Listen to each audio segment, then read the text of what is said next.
বিভিন্ন দলের প্রার্থীর নির্বাচনী প্রচারণা পথসভা উঠান বৈঠকের খবর জানাতে ঢাকা ৭ আসন থেকে সরাসরি যুক্ত হচ্ছেন সহকর্মী জাবেদ আব্দুল্লাহ। জাবেদ, এই আসনে কোন কোন সমস্যার সমাধানে জোর দিচ্ছেন প্রার্থীরা, জানাবেন বিস্তারিত।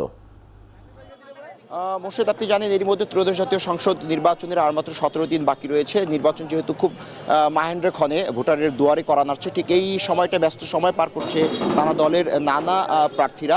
যেহেতু আপনি বললেন ঢাকা ৭ আসনে প্রার্থীদের কী ধরনের প্রতিশ্রুতি দিচ্ছে প্রার্থীরা, মূলত শিক্ষা, স্বাস্থ্য, চিকিৎসা, বাসস্থান, একই সঙ্গে নাগরিকদের যে নিরাপত্তা রয়েছে, ব্যবসায়িক বিনিয়োগ, অন্যান্য ব্যবসায়িক পরিবেশ, এই শহরকে বাসযোগ্য করে তোলার জন্য এমন নানা প্রতিশ্রুতি নিয়েই কিন্তু নানা দলের প্রার্থীরা মূলত ভোটারদের দুয়ারে দুয়ারে যাচ্ছেন এবং একই সঙ্গে প্রতিশ্রুতি দিচ্ছেন। যেহেতু ভোট খুব নিকটেই চলে এসেছে, আমরা এই ৭ আসন ঢাকার মধ্যে একটি গুরুত্বপূর্ণ একটি আসন।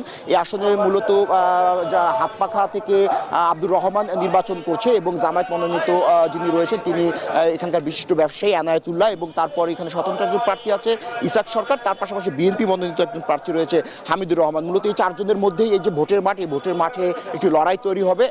ভোটাররা ধারণা করছে যে এই 12 তারিখে যে ত্রয়োদশ জাতীয় সংসদ নির্বাচন অনুষ্ঠিত হবে, সেই নির্বাচনে মোটামুটি এই চারজনের মধ্যেই মূল প্রতিদ্বন্দ্বিতা আসলে গড়ে উঠবে। আমরা এখানে আসার পর থেকে দেখেছি যে এই প্রার্থীরা মূলত ভোটারদের দুয়ারে যাচ্ছেন, উঠান বৈঠক করছে, লিফলেট বিতরণ করছে, পথসভা করছে, মানুষের দুয়ারে যাচ্ছে, জনসংযোগ করছে, একই সঙ্গে নিজেদেরকেও মোটামুটি সামাজিক যে কর্মকাণ্ড রয়েছে কর্মকাণ্ডে নিজেদেরকে ব্যস্ত রেখেছে। আমরা একাধিক প্রার্থীর সঙ্গে কথা বলেছিলাম, সেই প্রার্থীরা মূলত আমাদেরকে জানিয়েছে এখন পর্যন্ত ভোটের যে পরিবেশ সেটি সুস্থ রয়েছে এবং অবাধ এবং যে নিরপেক্ষ নির্বাচন আয়োজনে সরকার যে প্রচেষ্টা, সে প্রচেষ্টা তারাও আসলে একমত যে সামনের যে নির্বাচন, সেই কাঙ্ক্ষিত নির্বাচন নিশ্চয়ই অবাধ এবং সুষ্ঠু হবে। এবং এখন পর্যন্ত আমাকে দুজন প্রার্থী বলেছে যে নির্বাচনের যে পরিবেশ সেটি এখন পর্যন্ত ঠিক আছে। আমাদের অপর যে আরেকজন প্রার্থী আছে এই আসনে, সেই 344 নং ওয়ার্ডে এখন পর্যন্ত প্রচারণা চালাচ্ছে। তো আপনি দেখতে পাচ্ছেন যে এখন যে ব্যস্ততম যে ব্যবসায়িক এলাকা অর্থাৎ মিটফোর্ডের যে এলাকাটি রয়েছে, সেই এলাকায় মূলত জামায়াত মনোনীত যে প্রার্থী রয়েছে তিনি মূলত প্রচারণা চালাচ্ছেন। এটি মূলত মিটফোর্ড, চকবাজার এবং পুরান ঢাকার কিছু অংশ নিয়ে মূলত এই ঢাকা ৭ আসন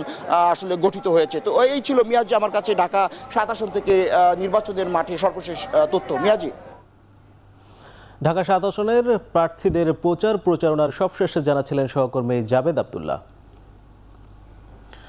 এখন চারদিকে নিচ্ছে একটা বিরতি, ফিরছি একটু পরেই, সঙ্গেই থাকুন।